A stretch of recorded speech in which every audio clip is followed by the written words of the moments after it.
예수님의 죽음과 부활의 연합에 대해서 말씀을 나누고자 합니다.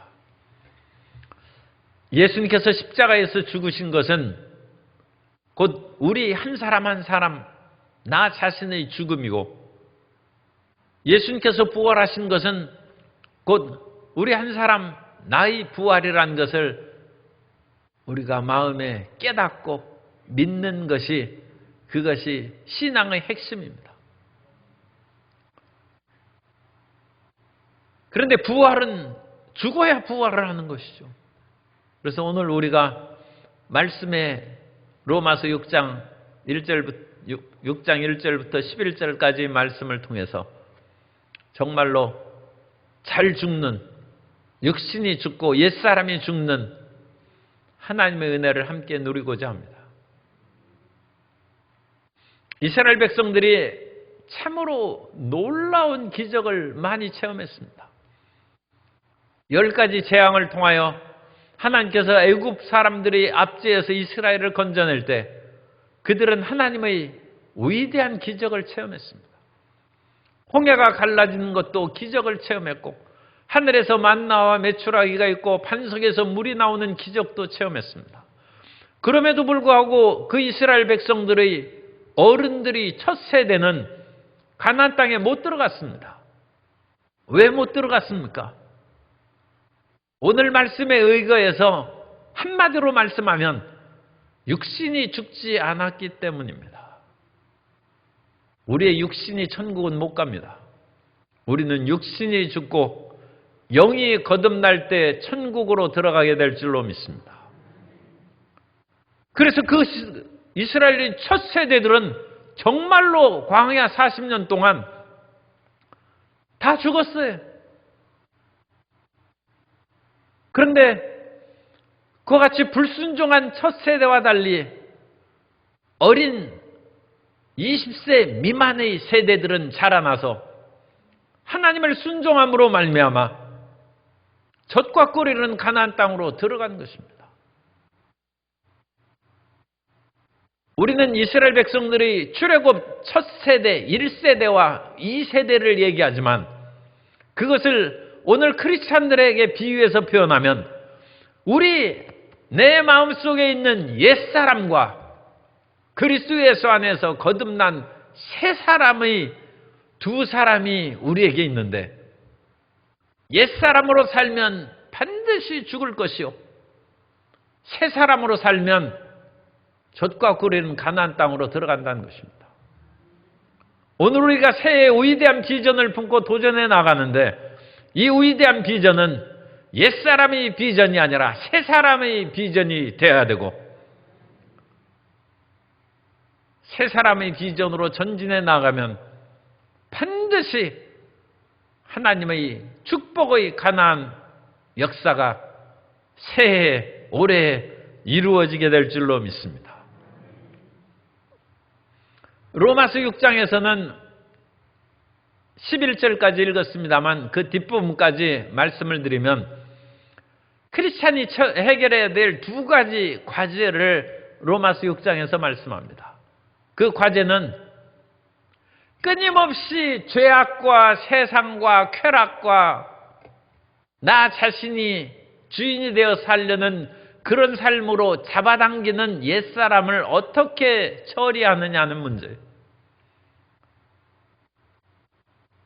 우리는 옛사람하고 워낙 오래 사귀어왔기 때문에 우리의 말하고 생각하고 행동하는 모든 것이 옛사람의 습관에서 많이 나옵니다. 그리고 우리가 정신 차리지 않으면 예수님을 믿었는데도 옛날식으로 살아가는 것입니다. 그래서 이 옛사람을 어떻게 처리해야 되는가? 그 문제고, 두 번째는 내가 거룩하니 너희도 거룩하라고 하나님께서 이스라엘 백성들에게 말씀하시고 다짐하셨어요. 거룩하지 않은 백성들은 하나님과 동행할 수 없습니다. 우리가 하나님과 동행하고 하나님 우리와 임재하여 주옵소서 끊임없이 기도하는데, 이건 굉장히 사실 목숨 건 기도입니다. 왜냐하면 거룩하지 않는 동행은 죽습니다. 거룩하지 않은 사람은 거룩한 존재 앞에서 파멸되는 것입니다. 그러므로 하나님 나와 동행해 주옵소서는 목숨을 건 기도입니다. 그것은 내가 거룩하게 된다는 그런 결단과 하나님의 은혜의 그 길에서 산겠다는 그런 다짐의 고백인 것입니다. 하나님이 임재하시면 그야말로 젖과 꿀인 땅이 우리에게 임한 것이죠. 하나님은 생명이므로 우리에게 생명이 가득할 것이고, 하나님은 평안이 우리의 마음에 평화가 가득할 것이고, 하나님은 모든 것을 가지셨은즉 하나님의 임재함으로 우리가 부족함이 없이 살게 될 것입니다. 그런데 그 임재하심과 동행하심의 가장 중요한 것은 옛사람을 벗어버리고 옛사람이 죽고 우리가 거룩하게 사는 것입니다. 옛날에는 그런 생각을 했어요. 아니, 지금 돈 있는 것은 돈 가지고 세상에 사탕 사 먹고 내 맘대로 즐겁게 살자는 것이지, 하나님을 향하여 거룩하게 삶으로써 이제 세상의 그런 쾌락이나 즐거움을 하나도 누리지 못하면 그 물질과 권력이 무슨 재미가 있을 것인가, 그런 생각을 한 때가 있어요. 그런데 사실 그렇습니다. 우리가 육신의 정욕과 안목의 정욕과 이 생의 자랑을 위해서 하나님이 주시는 축복을 사용할 마음을 갖는다는 것은, 그것은 우리가 잘못 생각합니다. 하나님이 주신 금은 보화로 바알을 섬기고 아세라를 섬기면 되겠습니까? 호세아의 아내가 고멜이 그와 같은 잘못에 빠져가지고 하나님이 책망하셨는데 이스라엘 백성들이 그렇게 살았다. 하나님이 모든 것을 주셨는데 그들은 그것을 가지고 하나님을 영화롭게 하고 하나님을 기쁘게 살아가는 것이 아니라 헛된 우상을 섬기고 바알을 섬기고 아세라를 섬기고 세상의 쾌락 속에서 그렇게 살았은즉 하나님께서 참다 못해서 이스라엘과 유다를 멸망시켜버린 것입니다. 하나님이 오래 참아서 시간적으로는 몇백 년 걸렸어요. 그러나 그 종말은 분명한 것입니다. 하나님께서는 우리에게 복을 주시기를 원하시는 하나님이십니다. 그 복을 가지고 하나님과 함께 기쁘게 살아가는 저와 여러분들이 되시기를 바랍니다. 그러면 우리가 이와 같이 세상의 유혹에 빠져서 하나님이 주신 것을 잘못 사용하지 않으려면 어떻게 해야 됩니까?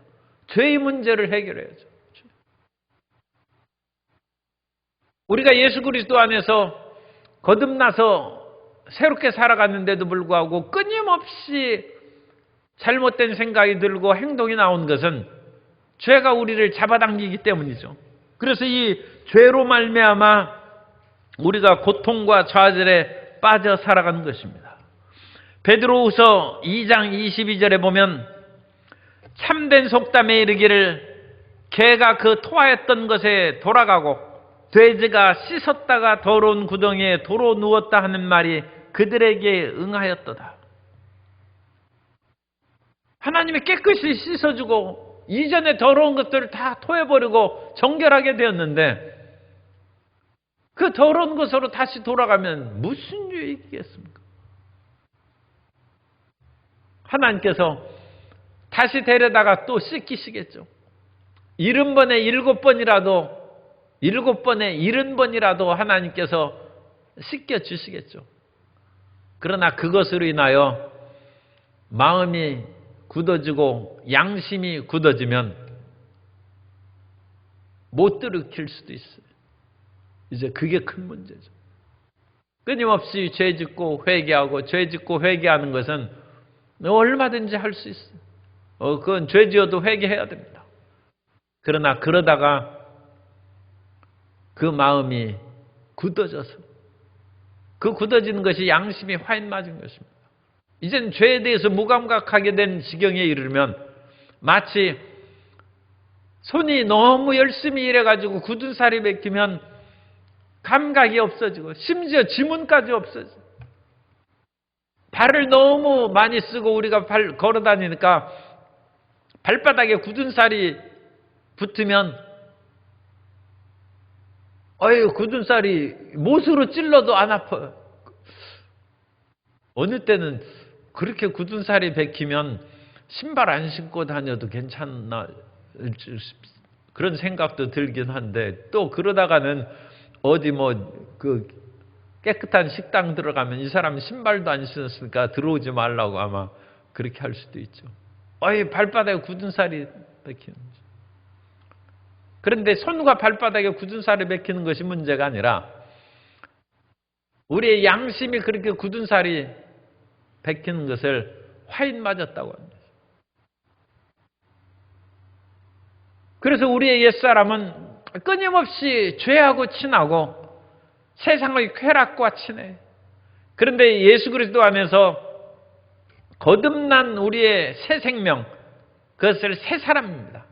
그 새 사람은 절대로 죄 짓지 않습니다.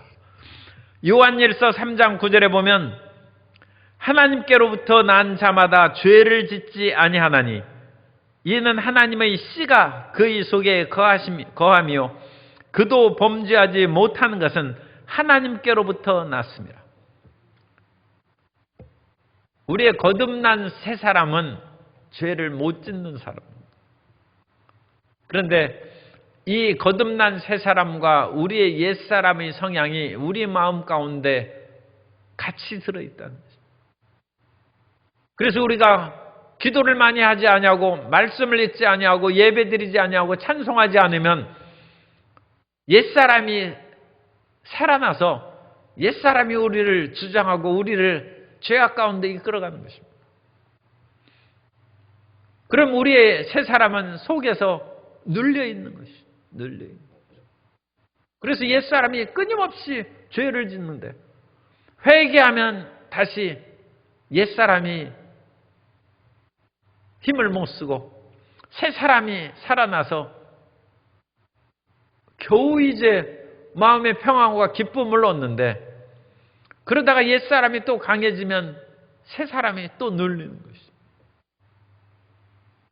그러면 이 옛사람의 죄악이 끊임없이 우리에게 다가오는데 이 죄 문제를 어떻게 해결합니까? 그 마음에 믿음의 결단을 내려야 돼요. 따라서서 나는 옛사람을 따라 살지 않고 새 사람으로 살겠습니다.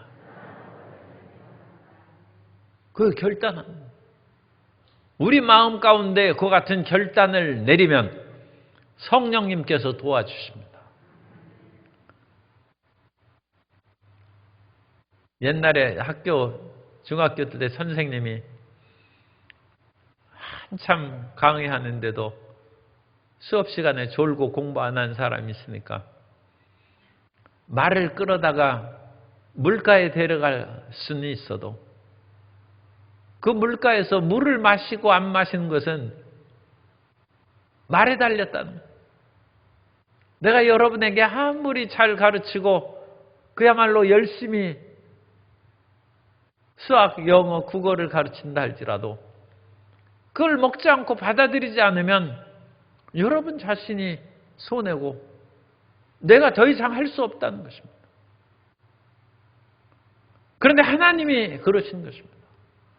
우리가 끊임없이 죄 짓고 살겠다고 그렇게 생각하고 옛사람의 미련을 못 잊어서 그걸로 끌려가면 하나님께서 원래 인간의 인격을 부수면서 파괴시키지 않습니다.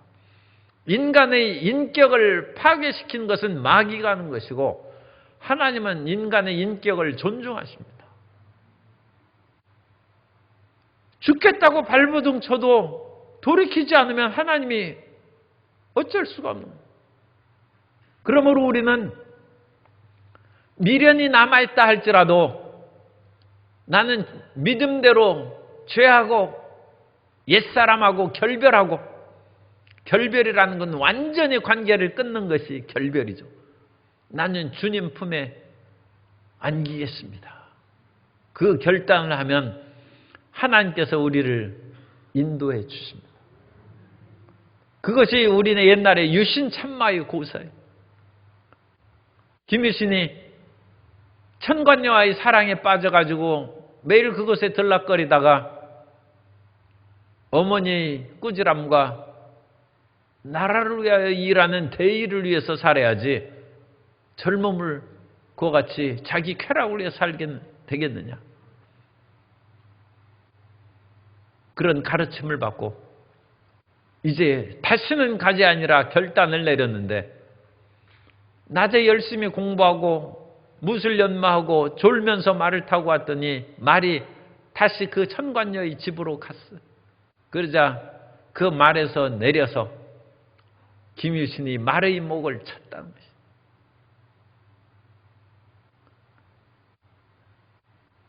그런 마음의 결단을 내리면 옛사람이 끊어집니다.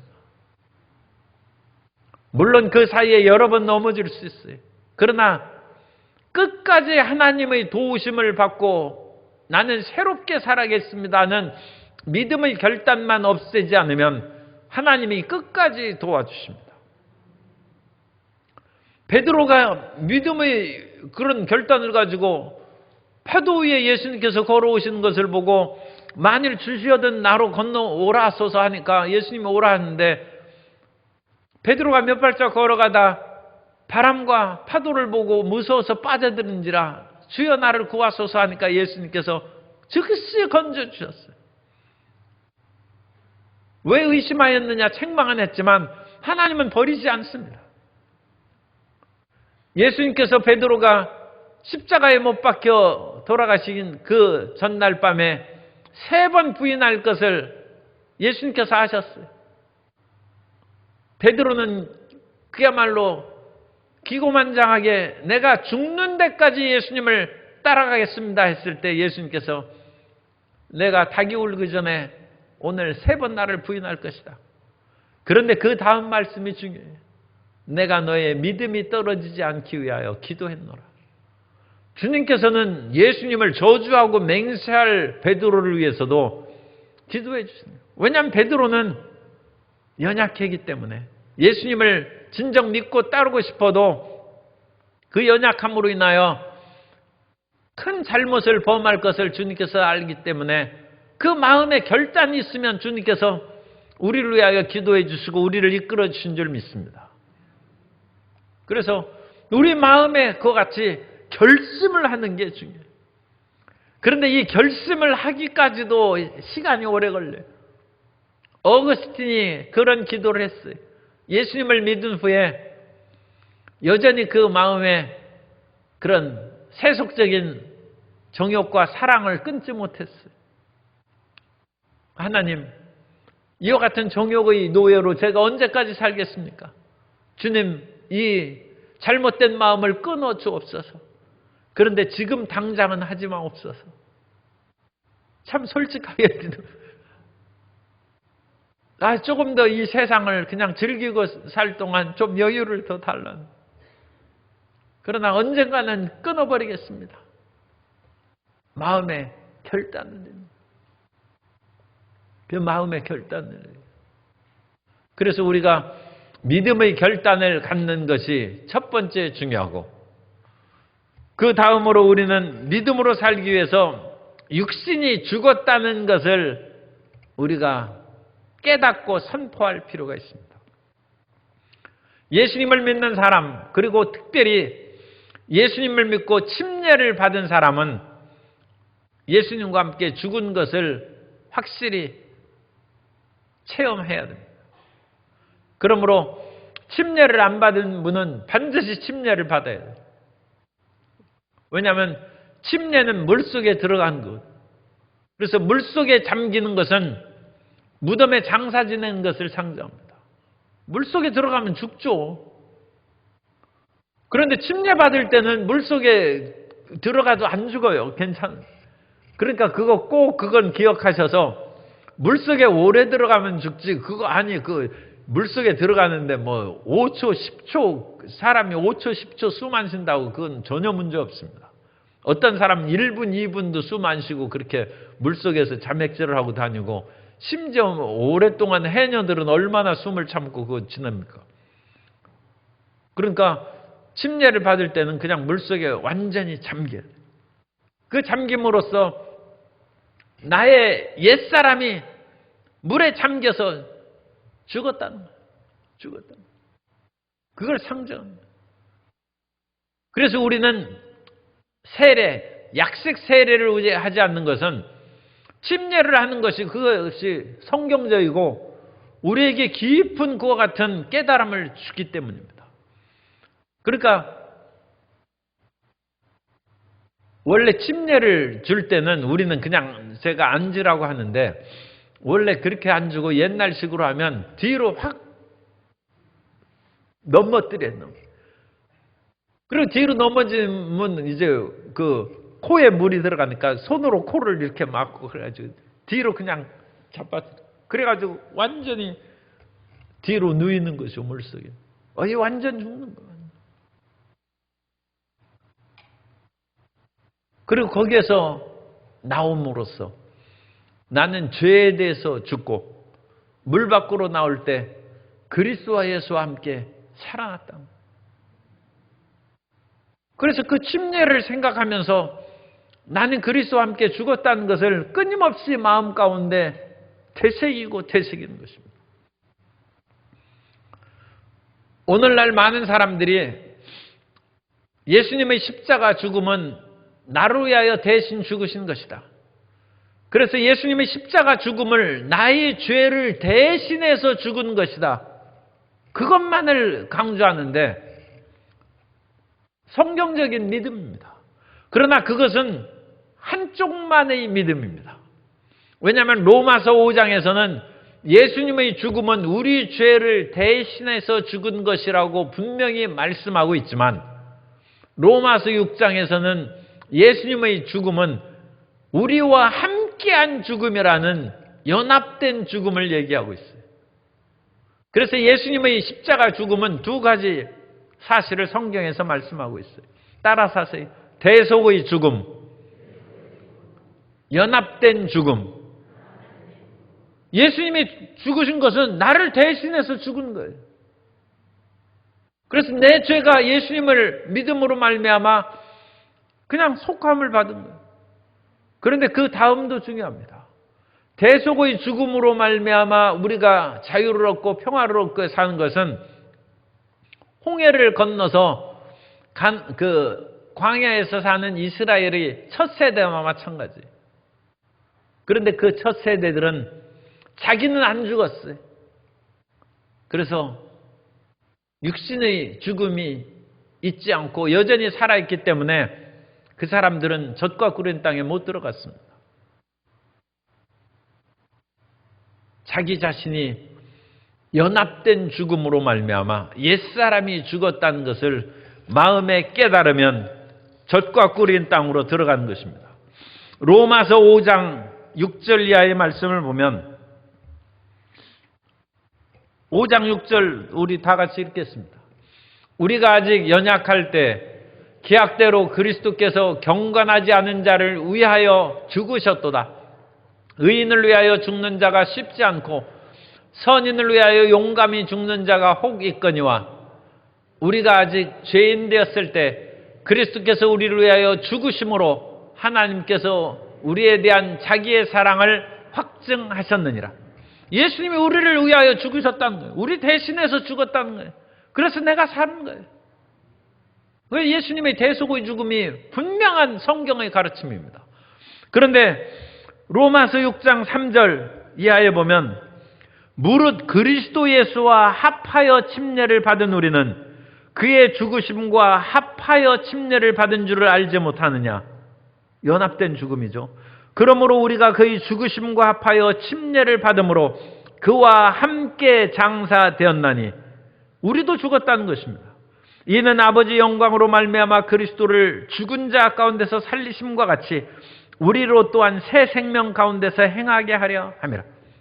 우리가 새 생명 가운데 행하게 하려면 예수님과 함께 죽어야 예수님이 부활하신 새 생명으로 살아나게 된다는 것입니다. 그러므로 예수님의 대속의 죽음과 연합된 죽음이 사실은 그것은 이제 하나인데, 우리가 연합된 죽음이라고 해서 직접 죽는 것이 아니라 그리스도께서 대신해서 죽으시고 우리는 그 죽음에 믿음으로 동참하는 것이기 때문에 대속의 죽음과 연합된 죽음은 또 의미상으로는 하나라고도 볼 수 있습니다. 그러나 일단 우리가 간편하게 대속의 죽음과 연합된 죽음으로 나눠놓고, 우리가 예수 그리스도를 처음 믿을 때는 나를 위하여 죽으신 예수님, 그것을 우리가 믿어야 됩니다. 그리고 나서 우리가 시간이 지나가다 보면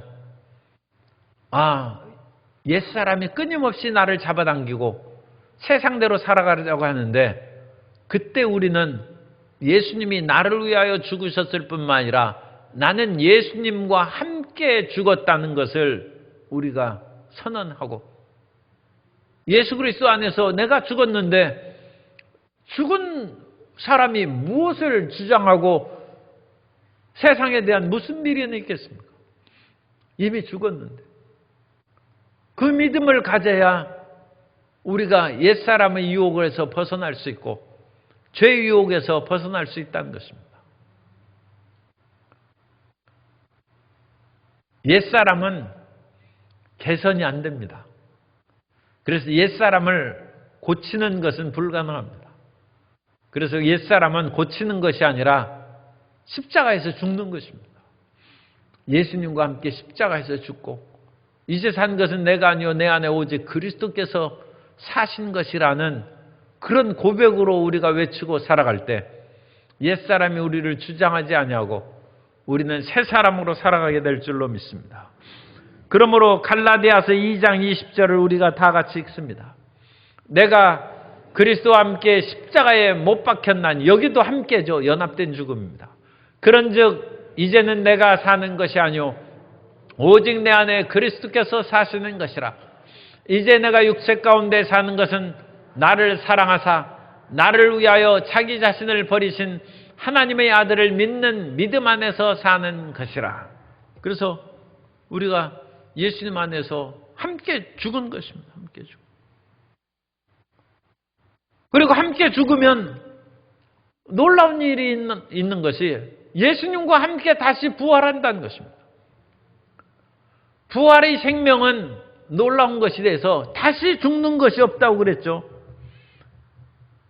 9절, 오늘 우리 말씀을 6장 9절에 보면, 이는 그리스도께서 죽은 자 가운데서 살아나셨음에 다시 죽지 아니하시고 사망이 다시 그를 주장하지 못할 줄을 알미로다.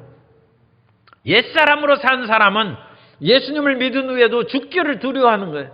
이거 죽으면 정말 이거 없어지고 큰일 나는 거 아닌가, 그리고 두려워하는데, 예수님 믿고 새 사람이 된 사람은 다시 죽지 않는다는 확신이 생기는 것이죠. 이 육신은 벗어버리는 것이죠. 예수님께서 십자가에 못 박혀 죽으신 후에 장사진 지 사흘 만에 다시 부활하셨기 때문에 예수님과 함께 죽은 사람은 예수님과 함께 부활할 것이요, 예수 안에서 부활하면 예수님께서 다시, 이 말씀이 좀 그렇습니다만, 다시 예수님이 죽으실 수 없죠. 사망이 예수님을 다시 주장하지 못하는 것처럼 따라서서 나도 예수 안에서 사망이 주장하지 못한다. 예수님을 사망이 주장하지 못하는 것처럼 예수님 안에서 부활한 우리도 사망이 주장하지 못할 줄 믿습니다. 이게 얼마나 큰 보배입니까? 옛사람으로 살아가는 사람은 불안해서 살 수가 없어요. 언제 죽을지 몰라요. 이 세상에 옛사람으로 살아가는 것은 세상의 쾌락과 자기 마음대로 살아가는 그 유혹이 있기 때문인데, 그야말로 언제 죽을지 몰라요. 옛사람은 죽으면 감당할 수 없어요. 그러나 새 사람으로 살면 이 세상의 미련은 끊어버릴지라도 사망이 다시 주장하지 못하는 그야말로 영생을 얻고 살아가게 될 줄로 믿습니다. 그래서 예수 안에서 우리가 이와 같이 부활의 권능으로 충만해진다는 것입니다. 그래서 이것을 깨달은 후에 사도 바울은 끊임없이 옛사람을 죽이고 끊임없이 날마다 죽음으로 나는 그리스도 안에서 새 사람으로 끊임없이 태어나는 부활의 권능을 체험한다고 고백한 것입니다.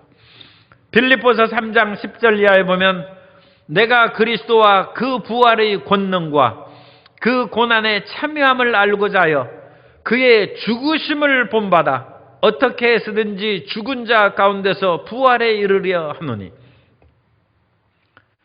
어찌하든지 잘 죽어서 부활의 권능에 참여한다. 그래서 우리가 세상의 정욕이 다가올 때 그것이 죽으면 그것에서 벗어난 자유의 기쁨을 누리는 것이고, 옛사람의 미움이 우리 속에 끌어오를 때 그 미움이 죽으면 하나님의 사랑이 우리 마음 가운데 부은받을 것이고, 이 세상의 육신의 정욕, 안목의 정욕, 이생의 자랑이 죽으면 하늘의 영광과 자유함이 우리에게 임하게 될 줄로 믿습니다. 그게 부활의 권능이에요. 이 부활의 권능을 한번 체험한 사람은 일이 닥칠 때마다 분노 속에 미움에 빠져들지 않냐고, 내가 예수님과 함께 십자가에 죽었다는 거예요. 그러면 그 미움과 분노가, 죽은 사람에게 무슨 미움이 있고 분노가 있어요? 자기가 생명이 끊어졌. 그러므로 순식간에 자기가 믿음으로 말미암아 미움과 분노를 죽이는 거예요. 그러면 그 속에 말할 수 없는 그리스도의 사랑과 평화와 담대함이 그 부활의 권능이에요. 부활의 권능이 솟아나게 될 줄로 믿습니다. 그러므로 부활의 권능을 체험하지 못하는 그런 경우는, 그러니까 우리가 노골적으로 말씀을 드려서 부활의 권능과 사랑을 체험하지 못한 사람은 육신이 안 죽은 사람입니다.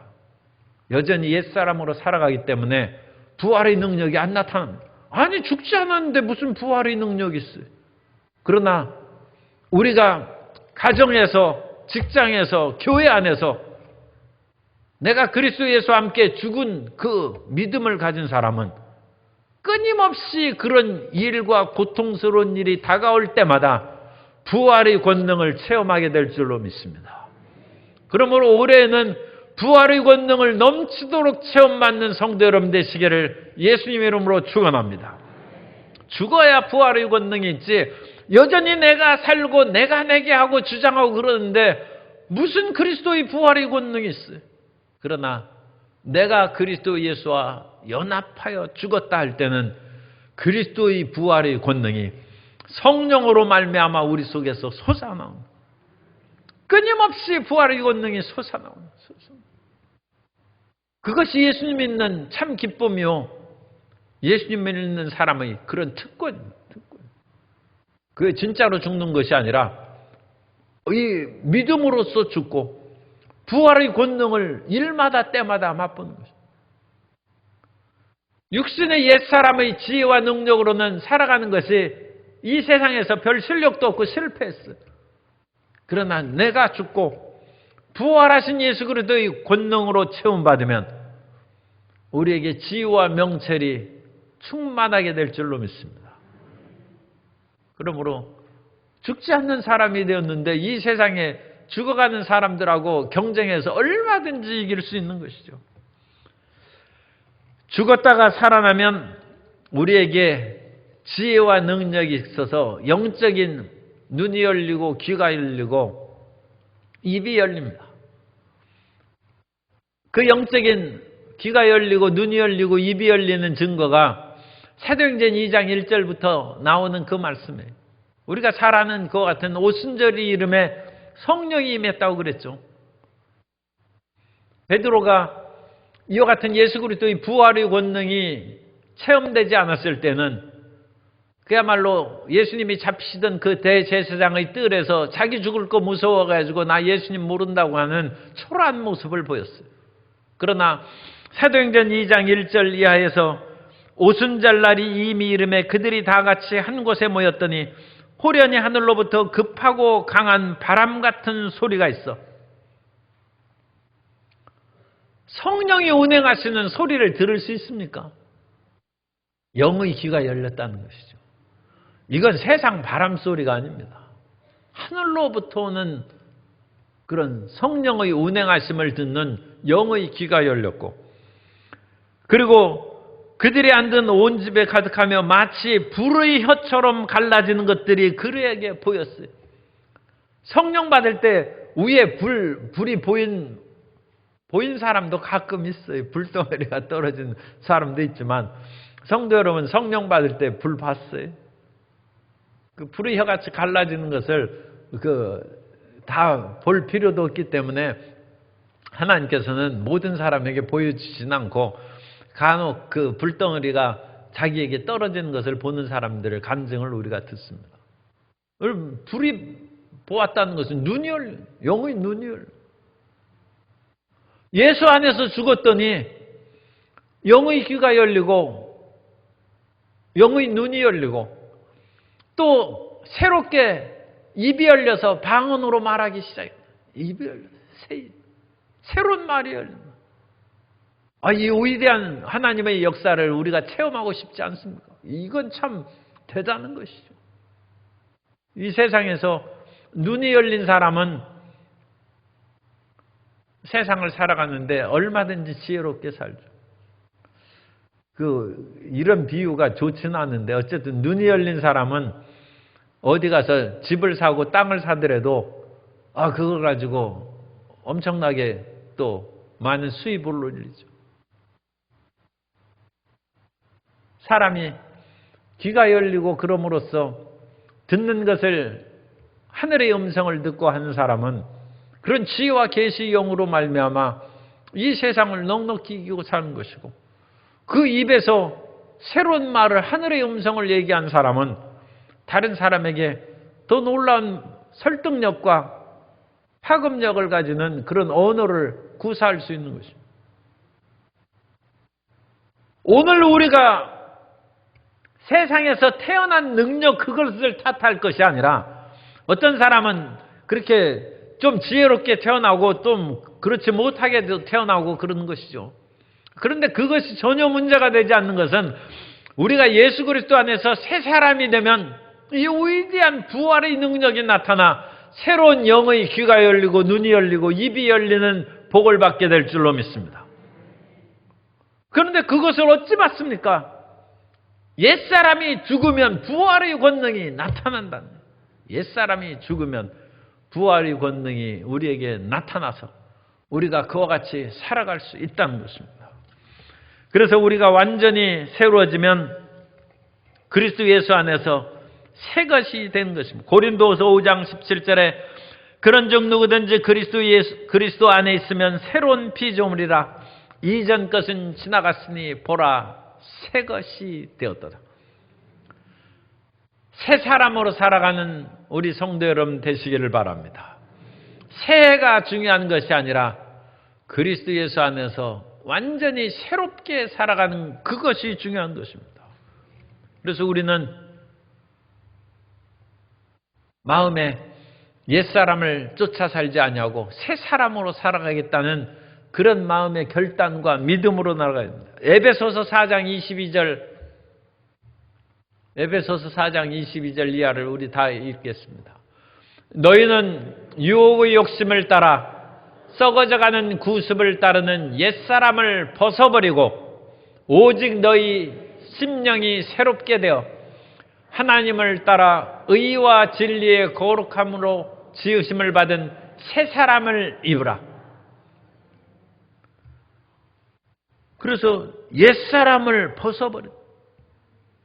여기에서는 옛사람을 벗어버린다고 했는데 오늘 로마서 6장의 말씀으로 그걸 하면 옛사람은 죽는 것입니다. 벗어버리는 것이 죽은 것입니다.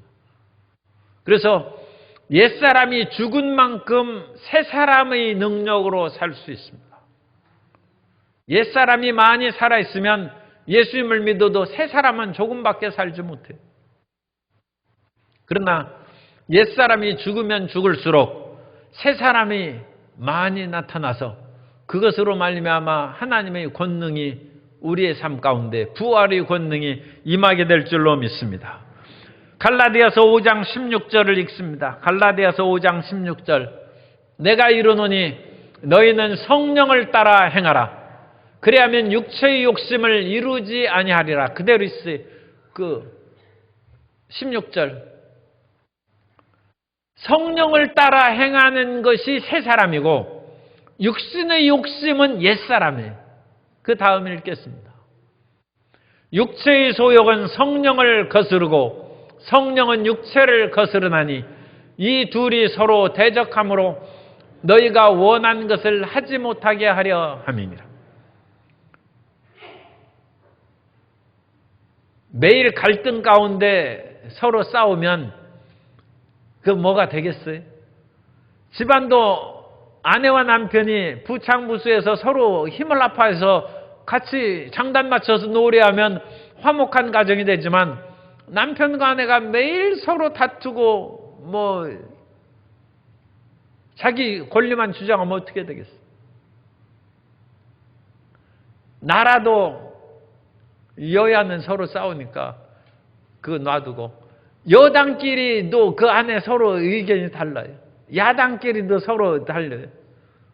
합치는 데가 이깁니다. 그래서 서로 싸우고 그래가지고 무슨 힘이 있겠어요? 여야 마찬가지죠. 그런데 이제는 우리 자신, 우리 마음 가운데 세상에 대한 그런 정욕의 옛사람과 하나님을 위하여 새롭게 살려가는 새 사람이 매일 싸워. 그 집안 그게 제대로 되겠습니까? 그 집안이 바로 우리 자신이에요. 우리 마음이 끊임없이 한쪽 편에 결단을 내려야죠. 그래 남편이 이기든지 부인이 이기든지 딱 결단을 내려서 아내가 순종하든지 남편이 내가 그냥 참고 살지 그래가지고 남편이 순종하든지 하면 그 집안은 평화롭죠. 그리고 제가 한번 얘기해 드렸는데 어떤 목사님이 1살 많은 그 부인하고 결혼해가지고 20년 동안 눌려 살았어요. 대학 1년 선배기 때문에 20년 눌러 살았어요. 그 기저귀 가방도 다 남편이 들고 다녔어요. 그런데 20년이 지난 어느 날 그 사모님이 철들었죠. 이제는 남편의 가방을 들기 시작했어요. 그래가지고 태도가 바뀌었더라고. 가슴을 딱 펴고 나 요새 왕으로 살아. 그러면서 20년 만에 복권을 했는지 아니면 다시 그런데 싸움이 없이 그렇게 20년 동안 참아 살아. 그러니까 지금 아내와 남편이 서로 갈등하면 걱정 마십시오. 한 20년 참고 살면 반드시 복권해서 살 테니까 그러면 나이가 걱정 마세요. 100살까지 사시면 되니까. 그래가지고 당신도 나의 수종을 들도록 건강하게 100살까지 살면서 가방 들고 다니라고 그렇게 다짐을 시켜놓고 그렇게 삽니다. 그래서 우리 마음 가운데 옛사람과 새사람이 갈등을 하고 옛사람의 그 소욕이 육신의 정욕입니다. 그리고 새사람의 그와 같은 소욕은 성령의 인도하심이에요. 그런데 우리가 성령의 인도하심도 제대로 순종을 못한다는 것입니다. 왜냐하면 육신의 힘이 세니까. 그래가지고 무슨 일이 잘 되겠어요? 그러니까 조금 일이 안 되고 그런 것에 대해서도 우리가 이해를 하고 마음에 너그럽게 생각해야 돼요. 옛날에도 괴롭게 들었던 얘기가 예수님 믿어도 별거 없더라. 그 말을 내가 수십 년 전에 들었는데도 안 잊어버려요. 예수님 믿었는데 왜 별거 없습니까? 예수님을 믿고서도 성령을 따라 행하지 않으면 별거 없습니다. 그런데 예수님을 믿고 성령을 따라 행하지 아니하고 육신을 따라 자꾸 넘어지고 죄의 길로 가면 별거 없죠.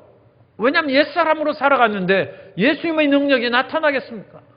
옛사람이 죽어야 부활의 권능이 나타나는데 옛사람이 살아있는데 죽지도 않았는데 부활의 권능이 나타나겠습니까? 결국은 우리가 성령의 음성에 순종하지 않는다. 성령의 음성에 순종하면 부활의 권능이 임하게 될 줄로 믿습니다. 그래서 성령을 따라 살아야 돼요.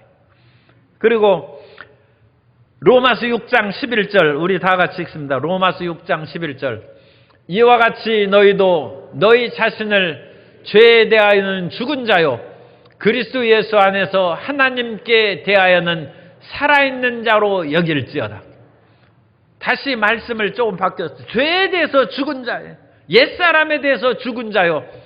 내가 살아있는 것은 예수 안에서 살아있다는 것처럼 11절에서는 하나님께 대해서 살아가. 같은 말이죠. 그래서 우리가 부활의 권능을 체험하기 위해서는 이 세 가지를 해야 됩니다. 따라서 하세요. 새 사람으로 살아가라. 인도하심을 받고 살아가라. 하나님에 대해서 살아가라. 그래서 우리가 이와 같이 새 사람으로 살고 성령을 따라 살고 하나님께 대해서 산 자로 살아가면 결국은 이건 다 같은 말이죠. 하나님에 대해서 산 자로 살아가는 것은 성령의 음성을 따라 살아가는 것이고 성령의 음성을 따라 살아가는 사람은 옛사람이 아니라 새 사람을 따라 살아가는 거니까 결국은 이 세 가지가 같은 의미입니다. 그러나 우리는 마음에 끊임없이 다짐해야 돼요. 옛사람은 침례를 받음으로 죽었다. 그러므로 나는 새 사람으로 산다. 육신의 정욕은 옛사람이 죽었는데 육신의 정욕이 어디 있어요? 그런데 실제로는 있어요. 실제로 있는데 그걸 죽은 것을 우리가 그와 같이 주장하라는 거예요. 주장. 그래서 이 육신의 정욕을 누르고 성령을 따라서 살아가고 이제 누가 얘기해도 나는 죄에 대해서는 죽었고 나는 하나님에 대해서 산다. 그 마음을 가지고 살아가면 그것이 사도 바울의 믿음의 생활입니다. 그래서 사도 바울이 끊임없이 자기 자신은 죽고 이 죽으심에 참여함으로써 무엇이 나타나냐? 부활의 권능이 나타나게 함이라. 그래서 사도 바울에게 부활의 권능이 정말로 나타났어. 그래서 사도 바울이 에베소 교회에 가서 말씀을 증거할 때 자기는 죽고 부활의 예수님을 증거함으로 말미암아 참으로 희한한 능력이 나타났어요. 사도행전 19장 11절 이하에 보면 하나님이 바울의 손으로 놀라운 능력을 행하게 하시니 심지어 사람들이 바울의 몸에서 손수건이나 앞치마를 가져다가 병든 사람에게 얹으면 그 병이 떠나고 악기도 나가더라. 부활의 권능이 충만하게 임한 것이 부활. 정말 이렇게 되기를 소망합니다. 이 사도 바울이 옛사람이 없어요. 오직 성령의 충만함으로 새 사람으로 부활의 권능으로 살아가니까 바울의 손수건이 남아지질 않아. 이 손수건 어디 가느냐 하니까 벌써 누가 집어갔어요. 병든 사람에게 가서 얹으려고. 그래서 앞치마나 손수건을 놔도 병이 떠나오고 귀신이 쫓겨나간다. 손수건이나 앞치마가 무슨 힘이 있겠어요? 그건 부활의 권능으로 주님께서 역사하신다. 부활을. 그리고 우리가 귀신을 두려워하고 그거에 걱정하는데 우리 속에 옛사람이 죽었는데 죄가 없는데 옛사람이 죽었다는 것은 죄가 죽었다는 거예요.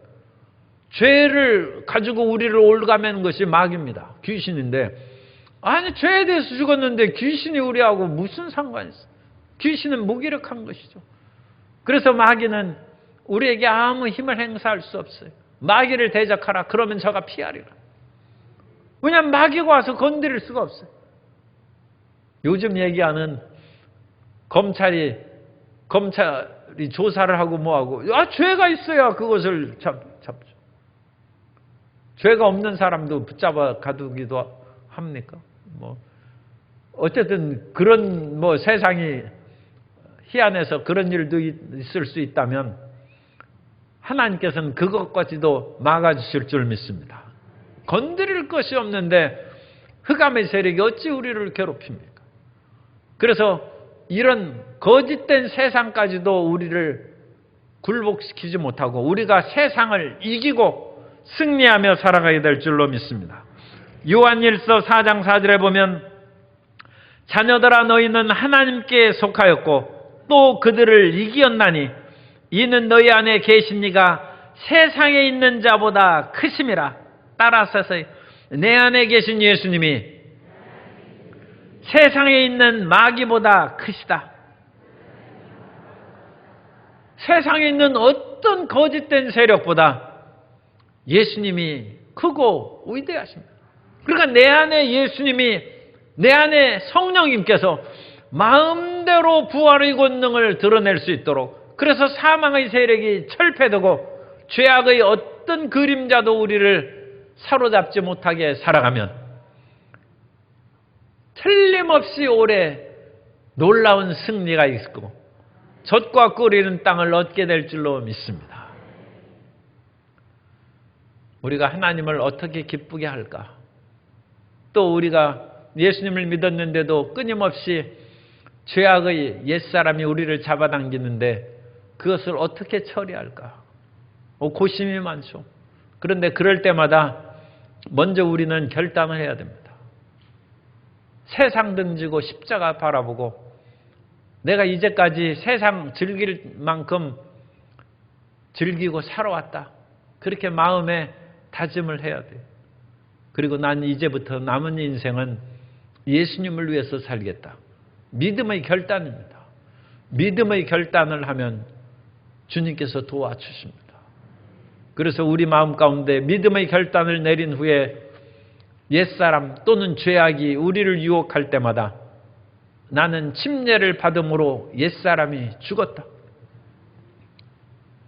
그리고 내가 옛사람이 죽었은즉 내 안에는 그리스도께서 죽었다가 다시 살아나신 부활의 권능으로 임하신다. 그래서 일이 하나님과 반대되는 미움과 원망과 불평과 세상의 쾌락의 온갖 것들이 다가올 때마다 나는 십자가에서 죽었다는 것을, 예수님과 함께 죽었다는 것을 주장하면 그 자리마다 사랑이 피어오를 것이고 평화가 피어오를 것이고 하나님의 기쁨이 솟아날 것이고 마귀가 떠나가고 승리 역사가 나타난 부활의 권능이 임하게 될 줄로 믿습니다. 그래서 예수님 그 사도 바울처럼 잘 죽는 곳에 부활의 권능이 충만하게 임하여서 바울에게 희한한 권능을 허락하신 것처럼 우리를 통하여 위대한 역사를 나타내 주실 줄 믿습니다. 그 위대한 능력을 나타내는 크리스찬이 되어서 우리도 행복하고 많은 사람들에게 정말 예수님 잘 믿는 사람이 있어서 이 사회가 잘 되고 이 나라가 복받는다는 그 좋은 소리를 우리 광주순복음교회 또 방송을 듣는 모든 분들의 그런 삶을 통하여 나타나고 이루어지게 되시기를 예수님 이름으로 축원합니다.